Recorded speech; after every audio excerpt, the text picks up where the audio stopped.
mon avis sur la ville de Chiang Mai. Salut à tous, j'espère que vous allez bien. Moi ça va, mieux que vous, de mieux en mieux. Je me trouve actuellement à Chiang Mai, tout au nord de la Thaïlande. Et aujourd'hui je vais vous livrer mon avis en toute objectivité. Alors Chiang Mai, c'est une ville qui compte 1,2 million d'habitants, ce qui fait 13 fois moins que Bangkok, qui en compte environ 16.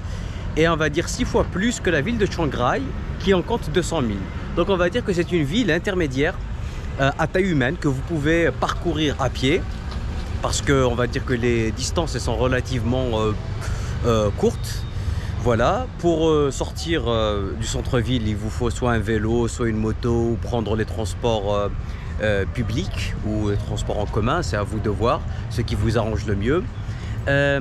C'est une ville où une très forte concentration en temples. J'ai jamais vu ça de ma vie. Il y a des temples à tous les niveaux, c'est des temples vraiment sympathiques avec un style architectural bien particulier, un niveau de détail important. Franchement, c'est vraiment très sympa. Moi, j'aime beaucoup l'énergie de cette ville. Vous avez aussi un côté naturel intéressant, des cascades, des chutes d'eau, des sentiers de randonnée. Le Doi Suthep, c'est un temple qui surplombe la ville et vous avez donc une vue panoramique qui est juste à couper le souffle. Ce qui est bien, c'est d'assister au lever de soleil et surtout au coucher de soleil, c'est vraiment topissime. Niveau activité nocturne, vous êtes bien servi, vous avez beaucoup de bars, de discothèques. La Walking Street, elle est vraiment très animée, vous avez des marchés de nuit, le marché de dimanche, c'est vraiment incroyable. Donc c'est une ville qui est à la fois faite pour les fêtards, pour les routards, pour ceux qui aiment la nature, pour ceux qui aiment les temples. Le coût de la vie, on va dire qu'il est légèrement plus bas qu'à Bangkok et peut-être un peu plus élevé que certaines villes comme Chiang Rai, qui se situe avec la frontière avec le Laos. Voilà, moi j'ai beaucoup aimé Chiang Mai. Le petit bémol, le petit inconvénient de la ville, c'est peut-être le niveau de pollution. Bon, c'est moins pollué que Bangkok, mais c'est quand même relativement pollué. Il y a des bouchons monstrueux. C'est pour ça que je préfère marcher plutôt que de prendre le taxi ou le tuk-tuk. Voilà, ou prendre même la moto ou le vélo.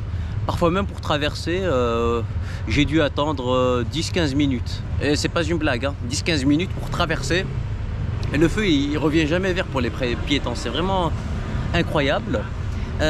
Sinon, évitez aussi la burning season, c'est-à-dire la saison où on brûle, on va dire, les forêts, les terres, pour chasser les mauvaises herbes et fertiliser les sols.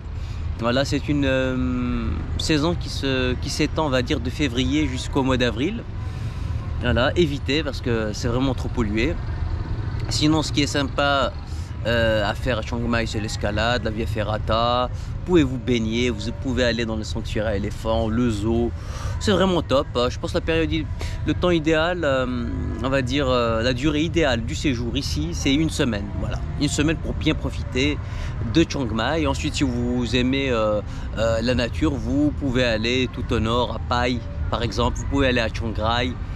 Pai, elle est à 3 heures d'ici, Chiang Rai est à peu près à 3 heures aussi, hein. Il y a 150 km qui séparent Chiang Rai de Chiang Mai et 150 km approximativement qui séparent Pai de Chiang Mai. Voilà, donc je pense que c'est un bon compromis. C'est une ville à taille humaine où vous avez tout ce qu'il faut. Donc moi je valide Chiang Mai, même si j'ai ma petite préférence pour Chiang Rai. Chiang Rai parce qu'elle est un peu plus calme. Et puis on va dire, le coût de la vie il est plus bas.